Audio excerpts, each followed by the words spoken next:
প্রিয় পরম মম।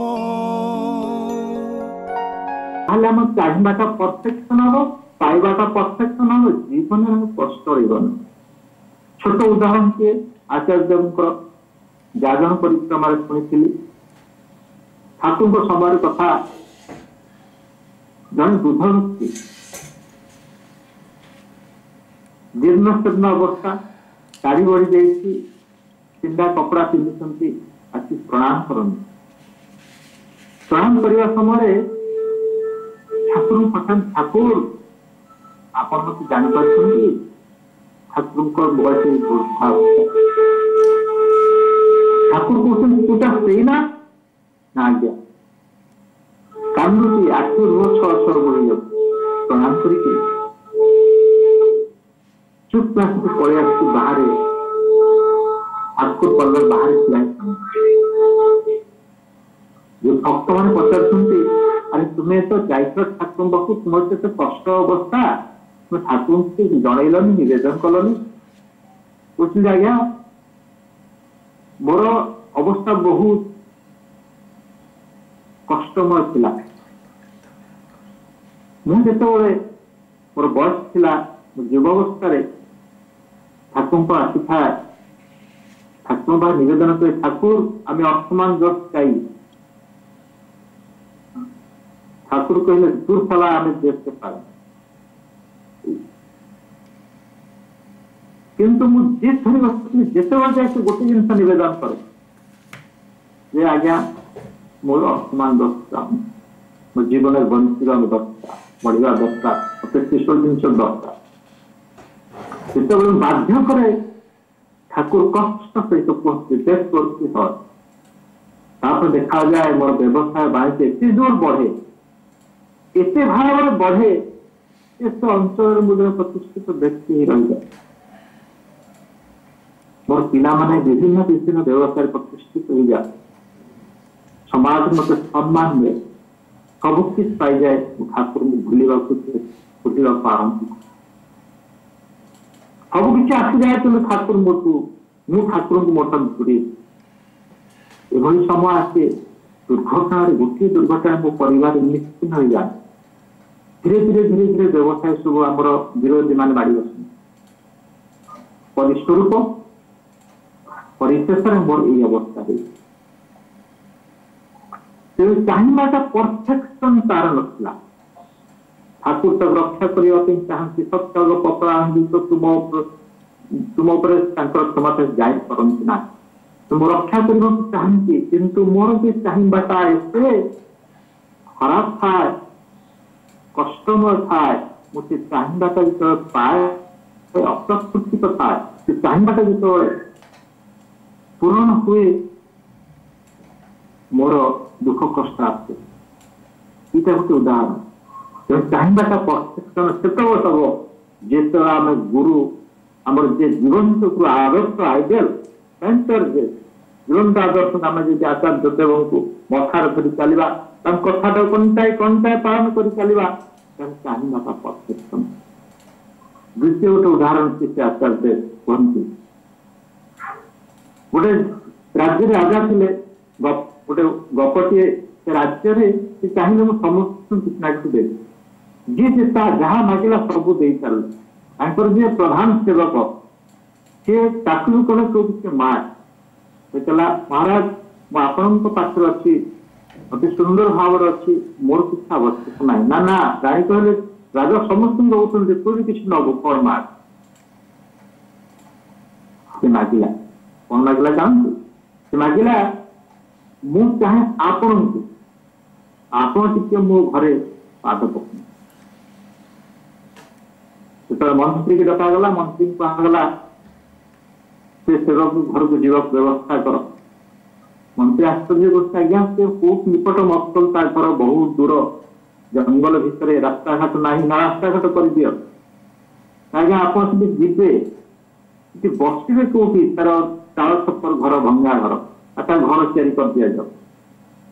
ଆଜ୍ଞା ଯଦି ଆପଣ ଯାଆନ୍ତି, ମହାରାଣୀ ଯିବେ, ସେ ତ ଅବିବାହିତ, ମହାରାଣୀଙ୍କ ସେବା ସର୍ଜନ କରିବ କିଏ? ତାକୁ ଭଲ କନ୍ୟା ଦେଖି ବିବାହ କରିଦିଆଯାଉ।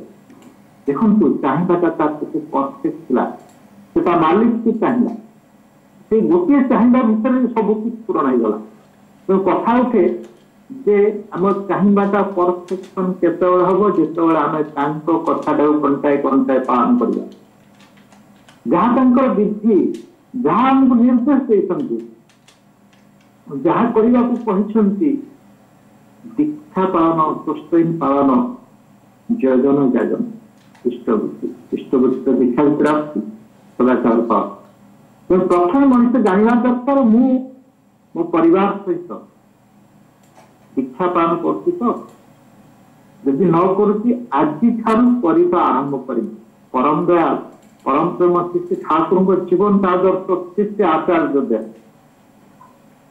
अनुभव कर 2020 मसीहा उत्सव कर्मी बैठक कर्मी सम्मिलन जो मैंने पांजा प्राप्त कर्मी जो माने जीवन माने समाज रे जहाँ को नहीं देखिकी लोक माने ठाकुर से जानती से कर्मी बैठक कहले कौन जानती जो उपदेश केंद्र आम खोली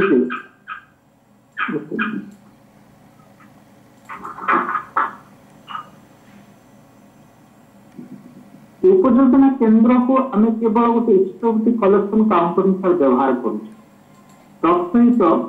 चारिटा जिन फानाटिकाली कठोरता पूर्वक करने पड़ो कौन चार्टा जिन से चार्टा जिन प्रथम है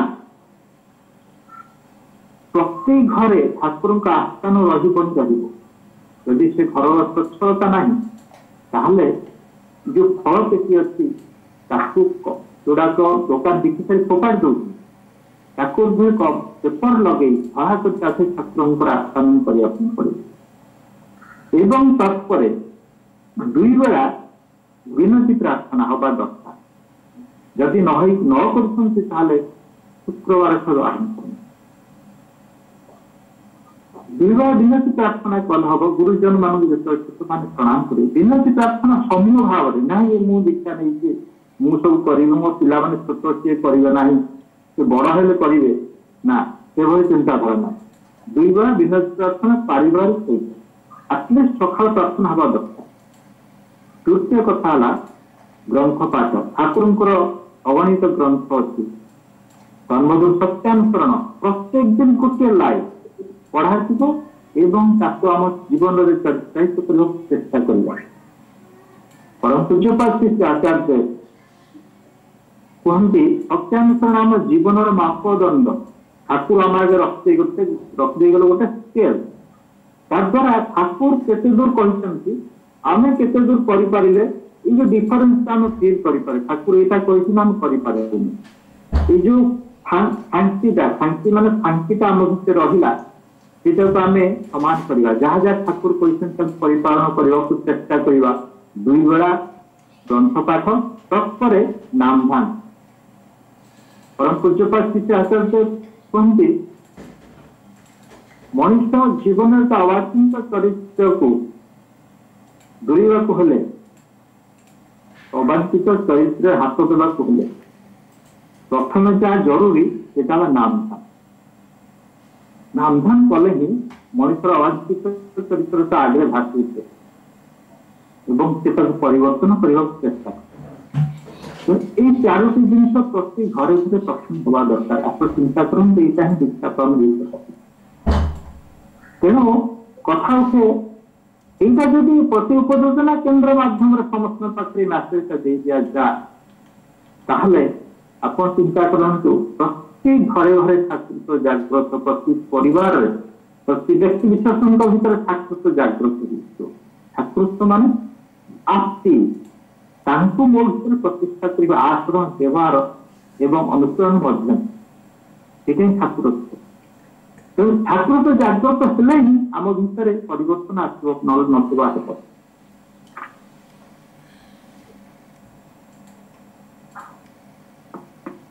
तेणु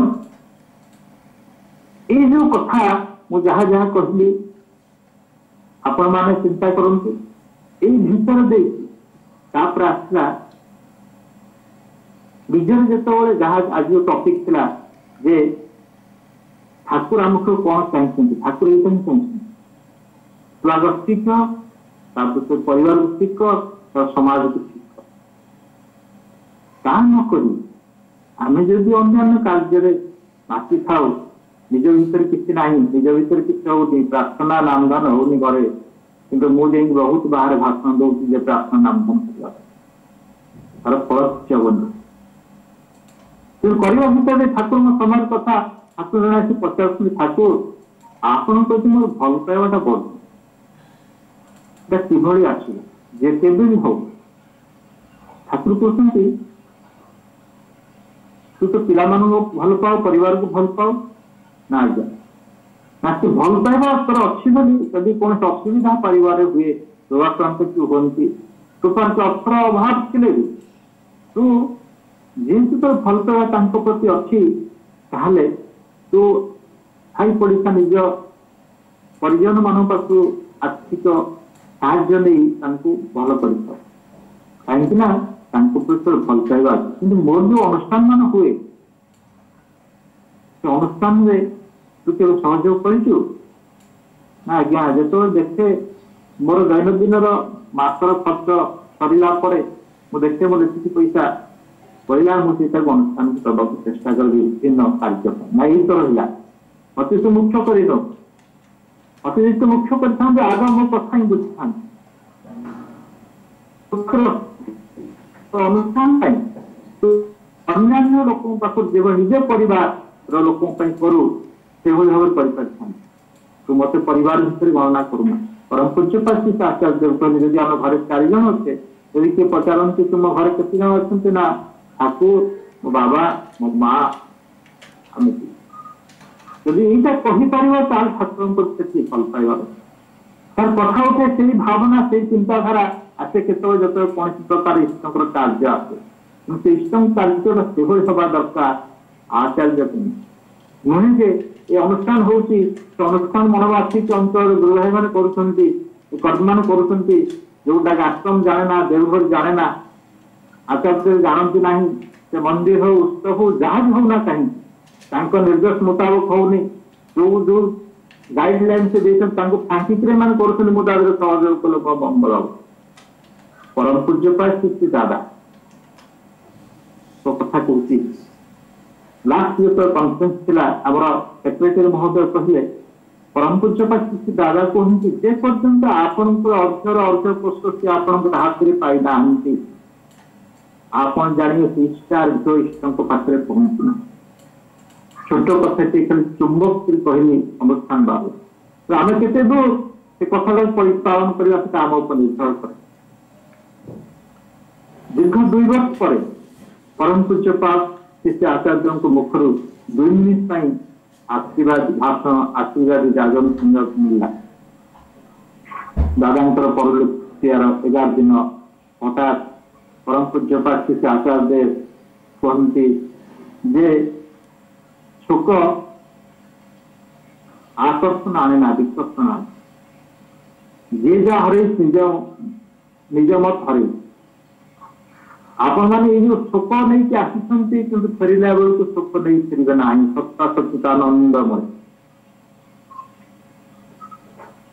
ସତ୍ତା ଶବ୍ଦଟି ଆନନ୍ଦ ରହିବା ପାଇଁ, କିନ୍ତୁ ସେ ଆନନ୍ଦଟା ଇଷ୍ଟମାଫିକ ହେବା ଦରକାର। ତାପରେ ଆମମାନଙ୍କୁ ଗୋଟେ ଗୁରୁ ଦାୟିତ୍ୱ ଦେଇଛନ୍ତି, ଯୋଉଟା ମୁଁ କହିବାକୁ ଉଚିତ ମନେ କରୁଛି। 2000 କହୁଛି ମୋର ପୂଜ୍ୟ ପିତୃ ଯେ ଇଚ୍ଛା ଥିଲା 2019 କୋଭିଡ ପୂର୍ବରୁ ଇଷ୍ଟବୃତ୍ତିର ଅବସ୍ଥା ଯାହା ଥିଲା ପ୍ରତି ଉପଯୋଜନା କେନ୍ଦ୍ର ବିହାର ମାଧ୍ୟମ ମାନଙ୍କରେ, ସେଇ ଇଷ୍ଟବୃତ୍ତିର ଷ୍ଟାଟସକୁ ଆମକୁ ପୁନଃ ଫେରେଇ ଆଣିବା ପାଇଁ ପଡିବ। ଯାଜନ ମାଧ୍ୟମରେ, ଯାଜନ ପରିଶ୍ରମ ମାଧ୍ୟମରେ ପ୍ରତି ଘରେ ଘରେ ଯାଇ ତାଙ୍କୁ, ପ୍ରତି ଗୁରୁ ଭାଇଙ୍କୁ ଯାଜନ ମାଧ୍ୟମରେ କହି ସେଇ ଇଷ୍ଟବୃତ୍ତି ଷ୍ଟାଟସଟାକୁ ଫେରେଇ ଆଣିବା ପାଇଁ ପଡିବ। ବର୍ତ୍ତମାନ ଏଇଟା ହିଁ ପ୍ରଧାନ କାର୍ଯ୍ୟ। ତାପରେ କଣ କରାଯିବ ଆପଣମାନଙ୍କୁ ଜଣାଯିବ। ଏଇ ଯୋଉ ବକ୍ତବ୍ୟ 2 ମିନିଟର ଶିହରଣ ସୃଷ୍ଟି କରିଦେବ। ଆପଣ ବିଶ୍ୱାସ କରିବେନି, କଟକ କଥା ମୁଁ କହୁଛି।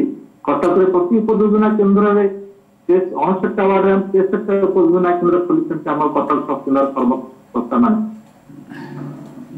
ସେଇ ଉପଯୋଜନା କେନ୍ଦ୍ର, ପ୍ରତି ଉପଯୋଜନା କେନ୍ଦ୍ର ଇଷ୍ଟବୃତ୍ତି ଆଭରେଜ ଦେଖିବାକୁ ଗଲେ 30% ରିଡ୍ୟୁସ ହେଇଛି। 30% average distribution number of family disease.